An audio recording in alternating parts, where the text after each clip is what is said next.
হিমালয়ে কাঞ্চনজঙ্ঘা পর্বতের নিকটবর্তী হওয়ায় হিমশীতল ঠান্ডা বাতাসে ফের পঞ্চগড়ের তেঁতুলিয়ায় বইছে মৃদু শৈত্যপ্রবাহ। এ জেলায় শীতের তীব্রতা অব্যাহত রয়েছে। টানা ৬ দিনের শৈত্যপ্রবাহ শেষে সম্প্রতি তাপমাত্রা কিছুটা বাড়লেও ফের শৈত্যপ্রবাহের কবলে তেঁতুলিয়া। তীব্র শীত এবং কুয়াশায় বিপাকে পড়েছেন সাধারণ মানুষ। সন্ধ্যা থেকে শুরু হয় শীতের দাপট, সেই সঙ্গে হিমেল হাওয়া। কুয়াশা ভেদ করে ক্ষণিকের পূবালি সূর্য জেগে উঠলে খানিকটা স্বস্তি ফেরে জনপদে।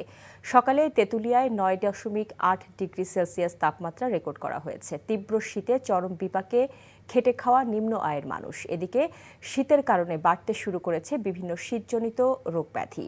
কুয়াশায় উঠতি ফসল নিয়ে চিন্তিত কৃষক। শীতের খবর জানতে যাচ্ছি পঞ্চগড়ে, সেখানে আছেন আমাদের স্টাফ করেসপন্ডেন্ট সাজ্জাদুর রহমান।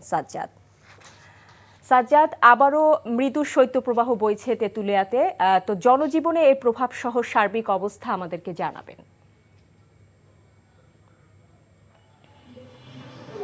জি শাওন, আপনাকে ধন্যবাদ। আপনি জানেন, আসলে আপনি যেমনটি বলছিলেন যে হিমালয় কন্যা পঞ্চগড়, এখানে আসলে শীতের তীব্রতা সবসময় বেশি থাকে। আসলে আজকেও কিন্তু সকাল ৬টায় ৯.৮ ডিগ্রি সেলসিয়াস তাপমাত্রা ছিল, কিন্তু এটা সকাল ৯টায় কিন্তু কমে গিয়ে ৯.৪ ডিগ্রি সেলসিয়াস তাপমাত্রা রেকর্ড করা হয়েছে। যদিও আসলে গত এক সপ্তাহ ধরে কিন্তু আমাদের এখানে ৯ থেকে ১০ ডিগ্রি সেলসিয়াসের মধ্যে তাপমাত্রা উঠানামা করছে। এখানে আসলে দিনের অগ্রভাগে তাপমাত্রা বেড়ে যাওয়ার কারণে কিন্তু দিনের বেলা কিন্তু সবাই স্বস্তিতে থাকেন এই পঞ্চগড়বাসী, কারণ এই সময় রোদের তেজটা যখন বেশি থাকে।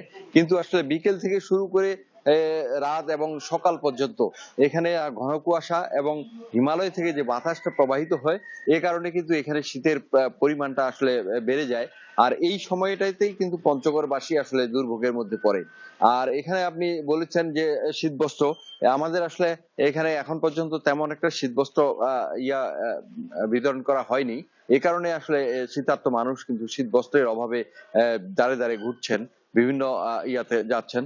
আর শীতের কারণে রোগবালাইও সংখ্যা বেড়ে গেছে। সামান্য যে সুযোগ সুবিধা আছে এটা দিয়েই আসলে চিকিৎসকরা সেবা দিয়ে যাচ্ছেন। এই ছিল পঞ্চগড়ের শীত সরাসরি। পঞ্চগড় থেকে জানছিলাম শৈত্যপ্রবাহের খবর। চাকরি পেয়ে গেছি। চাকরি? আপনার কি কোনো কমন সেন্স নেই? আপনি একটা মানুষের বাসায় ঢুকে পড়ছেন কিভাবে? বাসায় প্রবেশের কি নিষেধ আছে নাকি?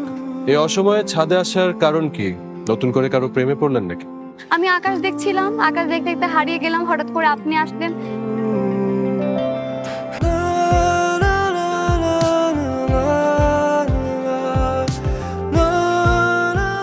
তুমি এখানে কেন?